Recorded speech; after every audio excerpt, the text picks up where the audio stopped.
Good morning everybody. आज के class 12 में जीव विज्ञान में हम आपका स्वागत करते हैं। आज पढ़ेंगे हम कक्षा 12 की जीव विज्ञान टॉपिक के अंतर्गत क्रॉसिंग ओवर अर्थात जीन विनिमय। तो देखिए, जीन विनिमय जब भी हम लिंकेज पढ़ते हैं तो उसके साथ में जीन विनिमय जरूर पढ़ते हैं अर्थात क्रॉसिंग ओवर पढ़ते हैं। तो देखिए क्रॉसिंग ओवर के बारे में, तो सबसे पहले जो है संलग्न जीन का पृथक होना ही क्या कहलाता है, जीन विनिमय कहलाता है। ये बात टी.एच. मॉर्गन ने बताई थी। उसके बाद देखते हैं पुनर्संयोजनों अर्थात रिकॉम्बिनेशन के उत्पन्न होने का मूल कारण। रिकॉम्बिनेशन जो है इनके उत्पन्न होने का मूल कारण क्या है, क्रॉसिंग ओवर ही होती है। उसके बाद देखिए बात करते हैं समजात गुणसूत्रों के, समजात अर्थात होमोलोगस गुणसूत्र की हम बात कर रहे हैं। समजात गुणसूत्रों के नॉन सिस्टर क्रोमैटिड के मध्य खंडों का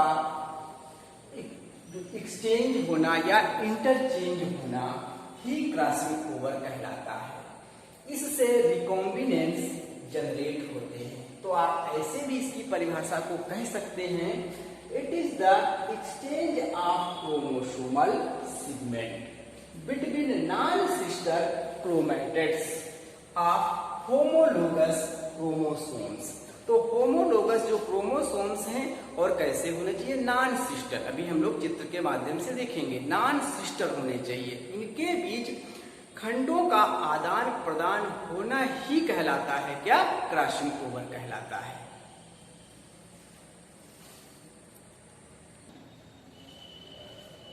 आइए आगे हम चित्र के माध्यम से क्या चीज देखते हैं। तो देखिए ये आपके पास क्या है, गुणसूत्र है।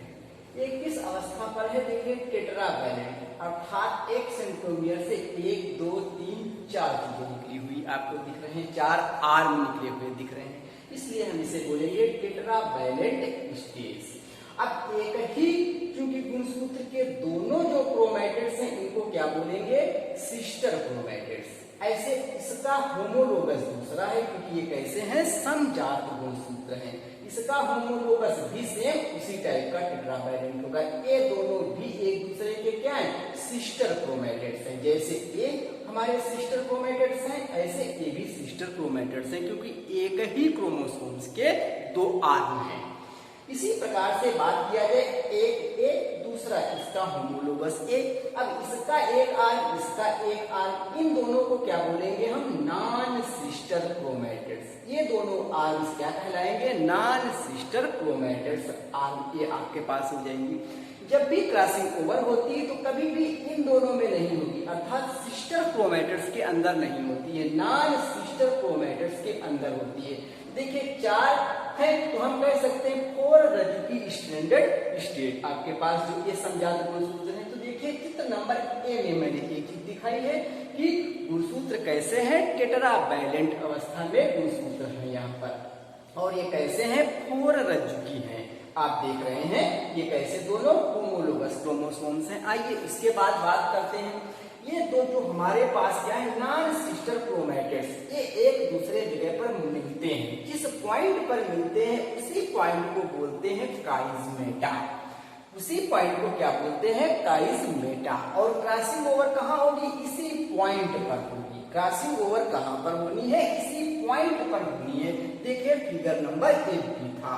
अगला देखिए फिगर आप देखें सी फिगर में, तो देखिए हमने क्या किया, दोनों एक दूसरे के पास पास आते हैं, एक दूसरे के पास पास आते हैं। पास पास आने के बाद क्या होता है, इधर का पार्ट देखिए इसमें हमने दिखा रखा है कितने, इसमें का कुछ पार्ट इसमें और इसमें का कुछ पार्ट इसमें, एक दूसरे से क्या हो गया, इंटरचेंज हो गया, एक्सचेंज हो गया, आप कह सकते हैं एक्सचेंज हो गया। किस पॉइंट से, जिस पॉइंट पर चियाजमेटा बनेगा।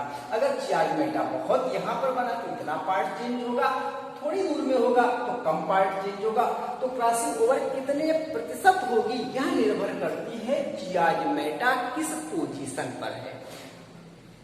चियाजमेटा की पोजीशन ही डिसाइड करेगी क्रॉसिंग ओवर कितने प्रतिशत हो रही है। तो देखिए आपने क्या देखा, एक क्रोमोसोम्स ये था, दूसरा इसका होमोलोगस है, इसका कुछ कुछ पार्ट इसमें आ गया और इसका कुछ पार्ट चला गया इसमें। इंटर क्या हो गया, एक्सचेंज आप कह सकते हैं। देखिए इधर भी दोनों आल एक्सचेंज हो गए, तो एक्सचेंज ऑफ क्रोमोसोम सेगमेंट मैंने ये बात लिखी है। तो यहाँ पर यह समझना बहुत ही आवश्यक है कि एक ही गुणसूत्र पर पाए जाने वाली जीन क्या करती है, सहलग्नता दर्शाती है।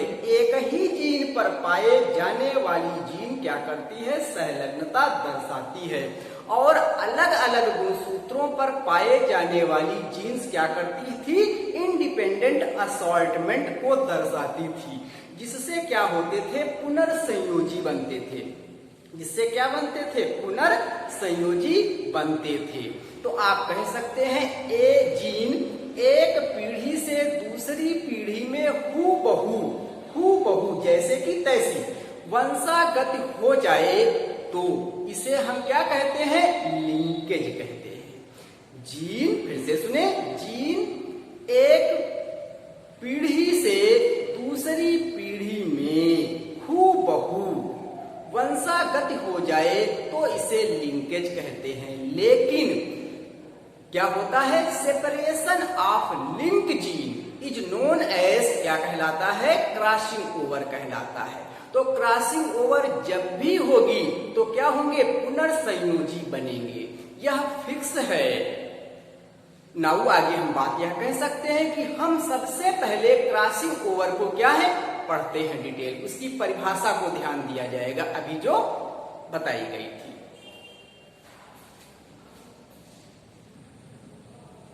देखिए यहाँ पर बहुत महत्वपूर्ण और समझने वाला पॉइंट यह है कि क्रॉसिंग ओवर पैकिटीन सब स्टेज में होती है। क्रॉसिंग ओवर कहाँ पर होती है, पैकिटीन सब स्टेज में होती है। ये कहाँ की अवस्था है, ये मियोसिस फर्स्ट की प्रोफेज फर्स्ट स्टेज के अंतर्गत कई अवस्थाएं आती हैं, उसमें एक पैकिटीन अवस्था है, उस पर होने वाली यह घटना है। लेकिन क्रॉसिंग ओवर कहा गया है, देखिए डिप्लोटीन सब स्टेज में विजिबल होती है, दिखाई पड़ती है। वो तो पैकिटीन में जाती है लेकिन दिखती नहीं है, क्योंकि प्रतिकर्षण बहुत ज्यादा आकर्षण रहता है। जब धीरे धीरे आकर्षण क्या हो जाता है, कम होता है, तो उसकी वजह से क्या होता, अगली जो स्टेज आती है पैकिटीन के बाद डिप्लोटीन, इस अवस्था में क्रॉसिंग ओवर विजिबल होती है, अर्थात दिखाई पड़ती है।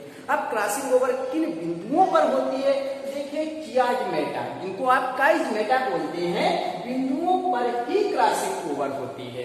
तो आप कह सकते हैं कि क्रॉसिंग ओवर संलग्न जीनों के बीच की दूरी अर्थात डिस्टेंस बिटवीन लिंक जीन, जितनी ज्यादा distance between the link gene, आप सपोज दैट मान लिया कि आपके पास गुणसूत्र है, इस पर एक जीन, दो जीन, तीन जीन, चार लगी हुई है। अब क्रॉसिंग ओवर क्या हो रही है, इस यहां से यहां तक मान लिया क्रॉसिंग ओवर दूसरा, ये इतना पार्ट अगर एक्सचेंज हो रहा तो नंबर आप ज्यादा हो जाएगा, कम अगर हो रहा है तो कम होगा। इस तरीके से बात यहाँ पर यह कही जा रही है कि crossing over directly proportional distance between the two link gene कितने ज्यादा लगे हुए हैं। तो क्रॉसिंग ओवर किस पॉइंट पर हुई, ये बहुत महत्वपूर्ण पॉइंट है, परीक्षा की पॉइंट ऑफ से कि क्रॉसिंग ओवर पैकिटीन सब स्टेज में होती है, लेकिन विजिबल कब होती है, डिप्लोटीन अवस्था में दिखती है।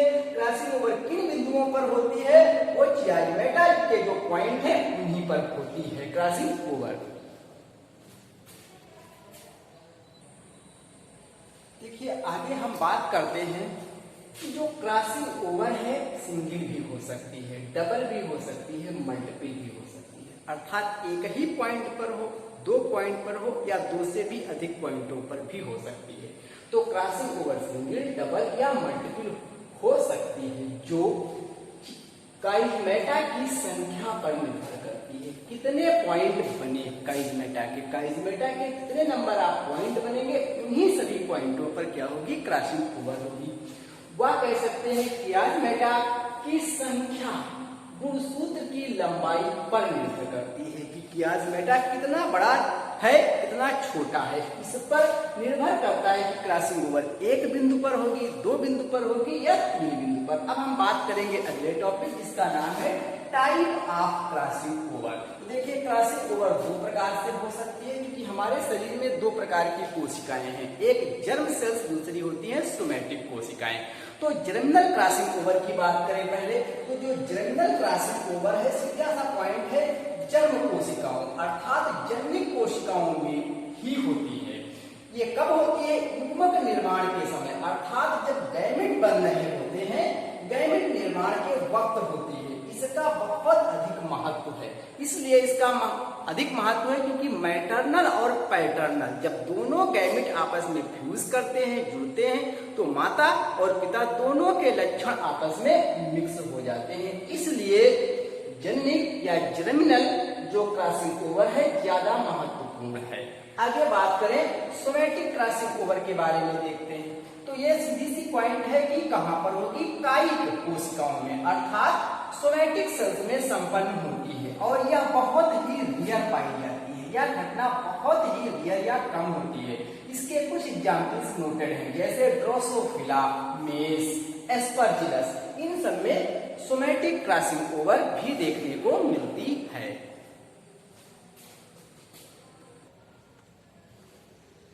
देखिए क्रॉसिंग ओवर को समझने के लिए एक थ्योरी डाल्टन ने दिया था, जिसका नाम है स्ट्रेन थ्योरी। यानी स्ट्रेन थ्योरी में क्या कहा गया है? चूंकि जानते हैं आप पूर्वा अवस्था या प्रोफेज अवस्था कई स्टेजेस आती हैं, लेप्टोटीन, जाइगोटीन, पैजिटीन, डिप्लोटीन, डाइकाइनेसिस, कई अवस्थाएं हैं।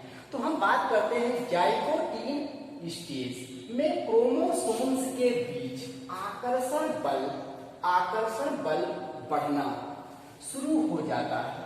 देखिए जाइगोटीन जो अवस्था है, इस पर क्या होता है? क्रोमोसोमों के बीच में आकर्षण बल बढ़ना शुरू हो जाता है, जो पैकिटीन में चरम पर आ जाता है, बहुत हाई हो जाता है, पहुंच जाता है, जिससे क्रोमोसोम दृढ़ता से एक दूसरे से क्या होते हैं? लिपट जाते हैं, क्वाइल हो जाते हैं, आप कह सकते हैं लिपट जाते हैं। एवं इस कारण उनमें तनाव या टेंशन, इसी कारण उसमें क्या तनाव या टेंशन बढ़ जाता है, और क्रोमोसोम्स कुछ स्थानों पर से टूट जाते हैं, वह दूसरे के साथ रीयूनाइट, जब टूटेंगे तो दूसरे के साथ क्या होते हैं? रीयूनाइट हो जाते हैं। इसे ब्रेकिंग व रीयूनियन भी कहते हैं। इस प्रकार क्रॉसिंग ओवर होती है। तो आपने देखा क्रॉसिंग ओवर कैसे होती है? जाइगोटीन स्टेज पर क्या होता है? धीरे धीरे आकर्षण बल बढ़ते बढ़ते पैकिटीन जैसी अवस्था एकदम चरम पर हो जाता है, और टेंशन के कारण क्या होते हैं? पॉइंट जो आर्म्स लगे थे गुणसूत्रों के, आपने देखा था चित्र में, वो टूटते हैं और जिस पॉइंट से जुड़ जाते हैं वहीं से रीयूनाइट हो जाते हैं, अर्थात चियाजमेटा उसी पॉइंट को कहते थे। ब्रेकिंग या रीयूनियन हो जाता है, और इस प्रकार से क्रॉसिंग ओवर हो जाती है।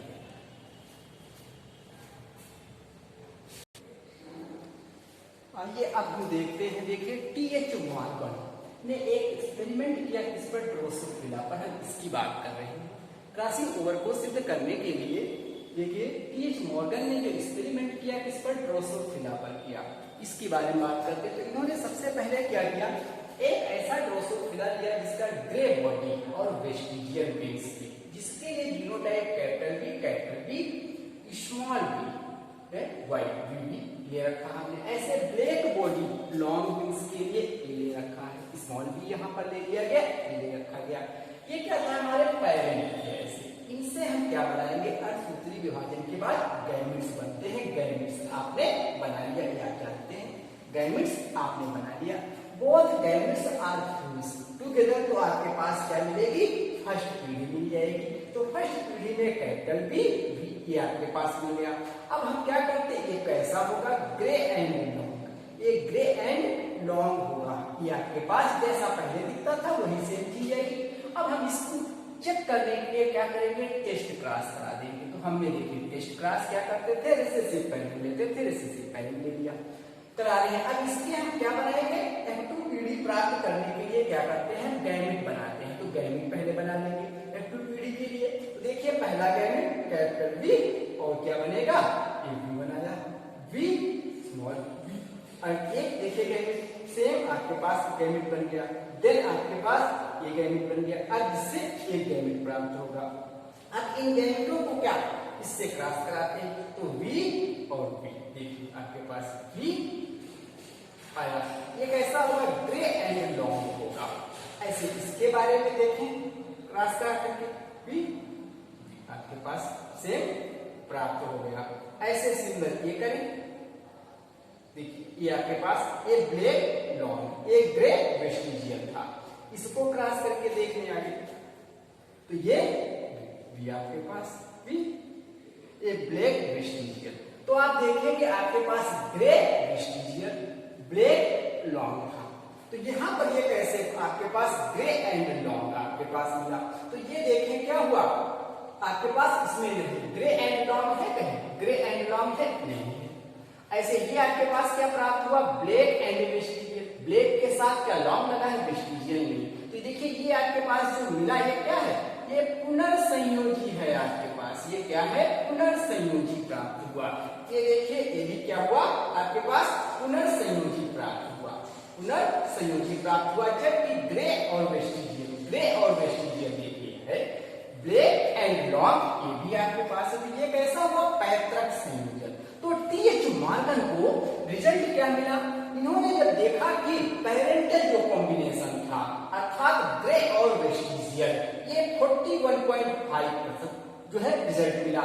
ऐसे दूसरा जो ब्लैक एंड लॉन्ग वाला था, इसमें भी इनको 41.5% का रिजल्ट प्राप्त हुआ। तो ये दोनों को रिजल्ट को हम मिक्स करें, दोनों कैसे हैं, पैतृक संयोजन से बने हुए हैं, इसलिए इनकी कितनी वैल्यू हुई, 83% आपके पास, यानी 83% बनकर के आपके पास क्या रहा, पेरेंटल कॉम्बिनेशन बनकर के आया। जबकि पुनर्संयोजी जो बने वो देखिए 8.5 आपके पास ये परसेंटेज इसका बनकर के आया, ये भी आपके पास 8.5% बनकर के आ गया पुनर्संयोजी।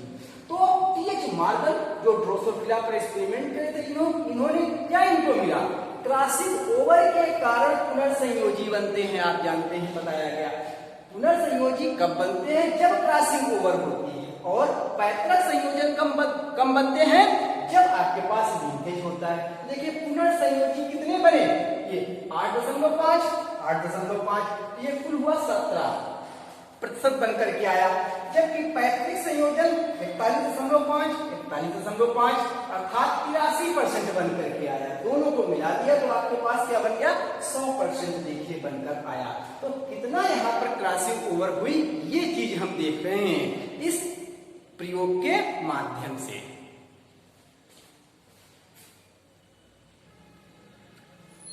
आइए अब देखते हैं कौन कौन से फैक्टर अफेक्टिंग क्रॉसिंग ओवर, ऐसे कौन से फैक्टर हैं जो क्रॉसिंग ओवर पर प्रभाव डालते हैं।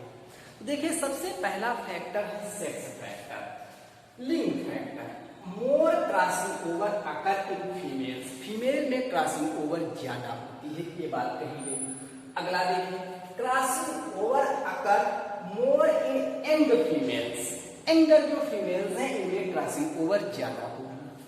अगला पॉइंट टेम्परेचर, देखिए crossing over increase at very high और वेरी लो टेम्परेचर, बहुत कम और बहुत ज्यादा टेम्परेचर पर भी क्रॉसिंग ओवर इनहेंस हो जाती है अर्थात बढ़ जाती है। आगे बात करें X-ray, X-ray increase chance of crossing over, X-ray भी इंक्रीज करता है, चांस जो है बढ़ा देता है क्रॉसिंग ओवर होने का। अगला पॉइंट रेडियम रेडिएशन, ये भी क्रॉसिंग ओवर को बढ़ाते हैं, रेडियम रेडिएशन से भी क्रॉसिंग ओवर बढ़ जाती है। अब बात करेंगे लास्ट में इसमें थोड़ी सा सिग्निफिकेंस, क्रॉसिंग ओवर का क्या महत्व है आखिर। तो देखिए जीन आर प्रेजेंट लीनियरली अर्थात रेखीय क्रम में पाए जाते हैं, gene are present linearly on chromosomes. एक बात तो ये पता लगती है क्रॉसिंग ओवर से विभिन्नताएं उत्पन्न होती हैं अर्थात वेरिएशन उत्पन्न होती है, जो विकास या एवोल्यूशन कह सकते हैं का कारण बनती हैं। इसी से हम क्या कर सकते हैं, लिंकेज मैप बना सकते हैं, या आप इसको जीन मैप भी कह सकते हैं, या क्रोमोसोमल मैप भी कह सकते हैं। ये सभी चीजें इनसे ड्रा हो सकती हैं। देखिए आगे बात करते हैं हम कि it is the graphical presentation, graphical presentation of link group या लिंकेज ग्रुप आप कह सकते हैं, इन अ लाइन ऑन क्रोमोसोम्स, अर्थात एक रेखीय क्रम में अरेंज करना। लिंकेज मैप के द्वारा हम गुणसूत्र पर पोजीशन, जीन के बीच की दूरी को ज्ञात कर सकते हैं। जीन को मैप इकाई, जीन को मैप इकाई अर्थात दूरी पर, गुणसूत्र पर रखा जाता है, दूरियों पर रख दिया जाता है। आप इसको कैसे समझे?